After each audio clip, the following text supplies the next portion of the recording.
lifestyle can lower your risk of dementia?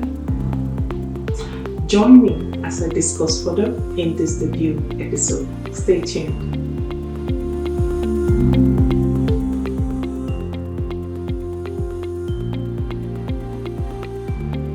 Hello and welcome to my debut web talk series called Talk with Dr. Agnes. And I am Dr. Agnes. Currently, more than 55 million people live with dementia worldwide, and there are nearly 10 million new cases every year. There are various types of dementia, and Alzheimer's disease is the most common form of dementia and may contribute to 60 to 70% of the cases. Now I'm going to deviate a little bit here. It was 3 years ago this past January that I lost my dad. He died from dementia, hence the source of my inspiration for our debut topic today.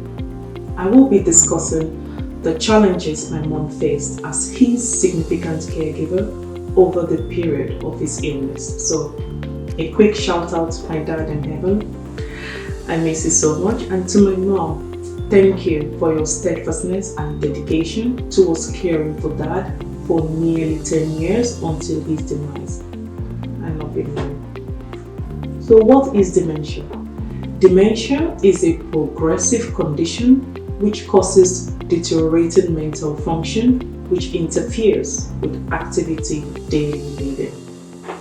Now, the signs and symptoms linked to dementia can be understood in 3 stages. The early stage of dementia is often overlooked, and that's because the onset is gradual. The common symptoms may include forgetfulness, losing track of time, and becoming lost in familiar places. My dad was a smart and intelligent man, but we definitely noticed these early signs in him. He started forgetting things, for example, documents, keys, and he couldn't remember how to get to and back from the places that were familiar to him. As dementia progresses to the middle stage, the signs and symptoms become clearer and may include becoming forgetful of recent events and people's names, becoming confused while at home, having increasing difficulty with communication, needing help with personal care, experiencing behavioral changes, including wandering and repeated questioning. Now, it was at this middle stage that Dad started needing help with personal care. I would liken this stage to a child that is learning how to be independent in their personal care. For example, a child will use the restroom and forget to flush or wipe after themselves. Hence, my mom was always there to clean up after him. His short-term memory was failing, so repeated questioning. He started forgetting people's names and increased risk of wandering. Now, the late stage of dementia is one of the near total dependence and inactivity. Memory disturbances are serious, and the physical signs and symptoms become more obvious and may include becoming unaware of time and place, having difficulty recognizing relatives and friends, having an increased need for assisted self-care, and even difficulty walking, experiencing behavioral changes that may escalate and include aggression. Now, at this stage, this late stage, there was increasing strain on my mom, psychologically, physically, emotionally, as the need for assisted self-care increased. Everyone that was familiar with Dad will say that he was a quiet, humble, and easygoing man. However, there were behavioral changes like aggression, which was centered mostly around personal care, as he had become doubly incontinent at this stage. I guess in his head, he was wondering, who are these strange people interfering with my personal space? But he needed to be cleaned, He needed to be washed, changed, and fed. Now, WHO stated in 2019, informal carers like my mom spent an average of 5 hours per day providing care for people living with dementia. Now, this can be overwhelming and could cause great stress to families and carers. This definitely happened to my mom, despite having a good support system around her. Emotionally, my mom was heartbroken as she saw dementia as an enemy that stole her husband away from her. At this stage, my dad couldn't remember who she was, which was so difficult for her to comprehend and accept, as they had been married for over 4 decades. She struggled with emotional guilt despite practically giving up her job so that she could become his full-time carer. Her social life and to an extent her physical health all took a backseat. It took a long time for her to accept help and respite. For example, weekend away, going on short holiday trips, as she saw it as a form of neglect, leaving his side despite good support system. Now at this point, I would like to ask, are you a caregiver or you know someone who is a caregiver? Type caregiver in the comment section below. I want to use this opportunity to acknowledge you for your hard work towards caring for your loved ones. I see you, I feel you, because my mom may have passed through what you're going through right now, and we're right there with her. So thank you for all that you do, and it's okay to ask for help. It is okay. Now, in terms of investigation and diagnosis, if you're concerned about someone's cognition, memory, express your concern to them, family members, and encourage them to speak to their family doctor for investigations and referral to the specialist if needed. Now, there is no cure for dementia. However, there are medications that the specialist may recommend that will slow down the disease progression. So back to our opening question.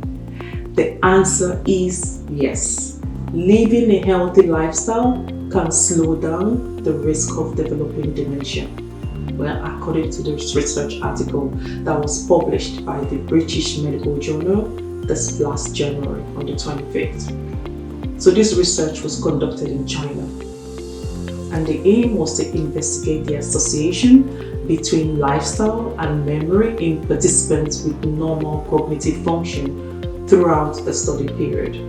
And it was a large population study that involved over 29,000 participants who were followed up over a 10-year period. Now, they were grouped into 3 categories following baseline, psychocognitive testing, genetic testing, and adjusting for socio-economic factors. So after that, they put them in groups. We have the favorable group, the average group, and the unfavorable group. Now, for you to be in the favorable group, you needed to have been maintaining or plan to maintain 4 to 6 healthy lifestyle factors. In the average group, 2 to 3, and in the unfavorable group, 0 to 1 health lifestyle factors. Now, 6 healthy lifestyles were assessed, and that will include 1, healthy diet, secondly, regular physical exercise, and that will include minimum of 150 minutes of moderate intensity or equal to or more than 75 minutes of vigorous intensity exercise per week.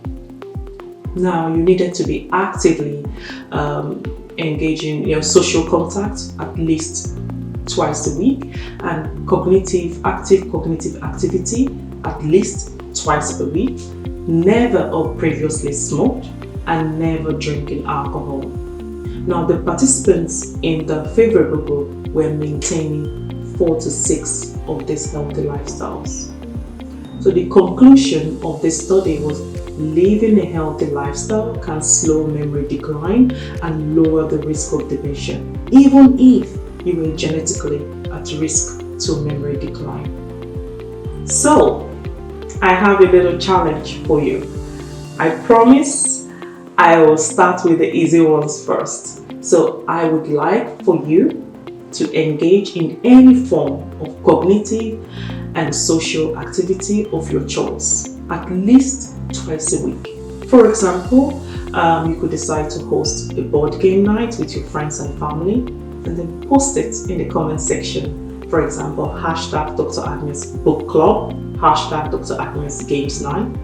For me, we started a program at my church. It's St. Benedict Stafford Church. So the program is called Alpha. It's basically we gather every Wednesday evening to explore the basics of Christian faith. Hence mine will be hashtag Dr. Agnes Alpha. And I'll be organizing family games nights as well. So come on, let's do this, for we are all in this together. For more information regarding dementia, please click on the link below. And that's for those of you in Canada.